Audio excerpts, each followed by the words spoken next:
Good morning বন্ধু বান্ধৱীসকল। এতিয়া ৰাতিপুৱা 7টা বাজিছে। মই আজি আপোনালোকক দেখাম যে ভাড়াঘৰত মই ৰাতিপুৱাৰ সময়খিনি কেনেকৈ পাৰ কৰোঁ।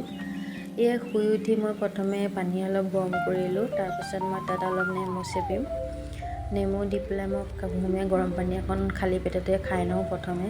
তাৰপাছত এয়া খাব লওঁতে ছোৱালীও উঠিলে, তাই আহি কোচাত উঠিলেহি। তাৰপিছত তাই পঢ়িবলৈ কওঁতে তাই গৈ পেলাই আকৌ বিচনাত শুবলৈ গ'ল। মই তেতিয়ালৈকে পানী গিলাচ খাই লওঁ বুলি ভাবিলোঁ। এয়া আমাৰ ৰাতি বিচনা। এতিয়া মই বিচনাখন পাৰিছিলোঁ, পাৰি নহ'লেই ছোৱালী আহি আকৌ শুই গ'ল।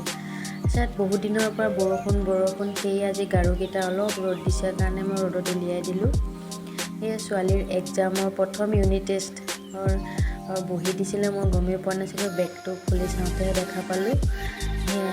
মেথছত ভালেই কৰিছে, হিন্দীটো ভালেই কৰিলে, ইংলিছত বেয়া কৰিলে। কিন্তু তাই ইংলিছ বেছিকৈ ভালকৈ জানে, কিন্তু তাই ইংলিছতে বেয়া কৰিলে। নাজানো কি হয়, ঘৰত হ'লে ধুনীয়াকৈ লিখে, কিন্তু স্কুলত গ'লে মানে কি হয় নাজানো, স্কুলত ভালকৈ লিখি নাহে, কিন্তু ঘৰত আপোনাক শিকাই নিদিলেও ধুনীয়াকৈ লিখে।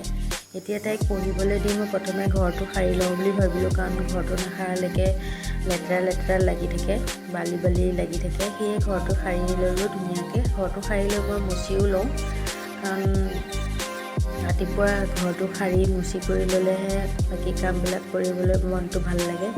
এয়া দেখিলোঁ হাজবেণ্ডো আহি গ'ল ডিউটিৰ পৰা। তাৰপিছত মই প্ৰথমে ভাবিলোঁ মোৰ পানীকণ ৰেডি কৰি লওঁ, মই খাই থাকোঁ যেতিয়া। ইয়াত মই অলপ চিয়া চিজ দিছোঁ, আৰু একো নিদিওঁ আজি, চিয়া চিজ আৰু পানী। মই এই পানীকণ আগবেলা টাইমটোত মানে খাই থাকোঁ অলপকৈ। যেতিয়াই মোৰ পিয়াহ লাগে মই এই পানীকণ খাই থাকোঁ। ইয়াত মই নেমু অলপ কাটি দিছোঁ, এতিয়া নেমুৰ ৰসটো তাত যাবগৈ। মই থৈ দিম এতিয়া 10-15 মিনিটৰ কাৰণে চিয়া চিজখিনি ফুলিবৰ কাৰণে।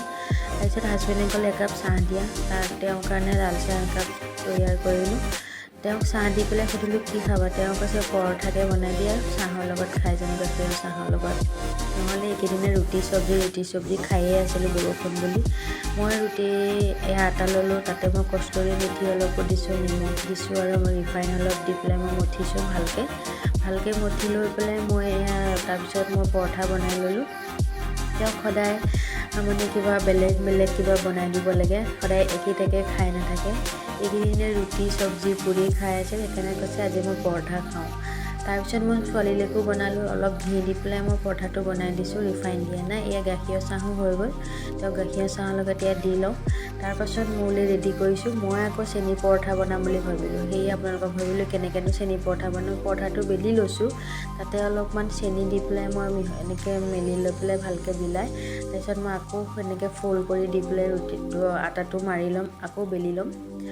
এয়া চাওক, এনেকৈ খাই ভাল পাওঁ। কোনে খাই ভাল পায় মোক জনাবচোন। মই আকৌ চাহৰ লগত খাম, মই নিমখ চাহৰ লগত খাম কিন্তু দেই। চেনি চাহ এয়া মোৰ ৰেডি, নিমখ।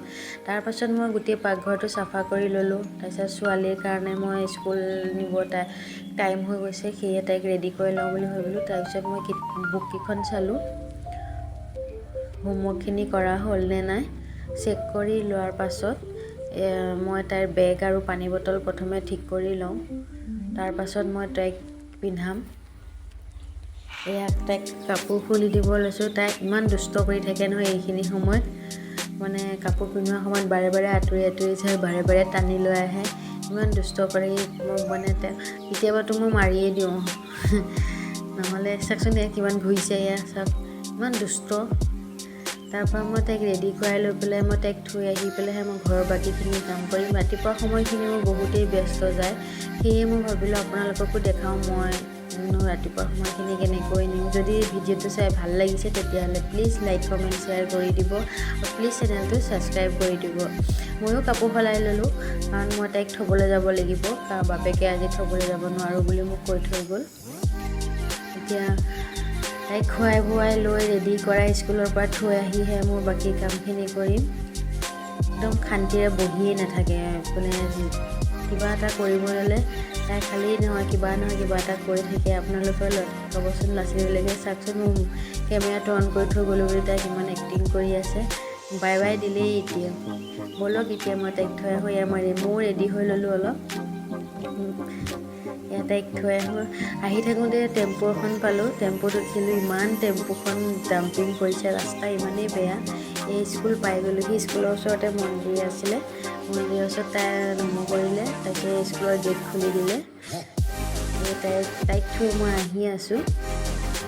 ইয়াৰ ৰাস্তা দেখিছে ন, যোৰহাটৰ ৰাস্তা ইমান মানে বেয়া, গাত পিতলি মানে। এতিয়া চাওকচোন এতিয়া যে ভাল হ'ব নহয় এই ৰাস্তাটো। এয়া মই আহি ফাইনেলি ৰুমটো পালোঁ।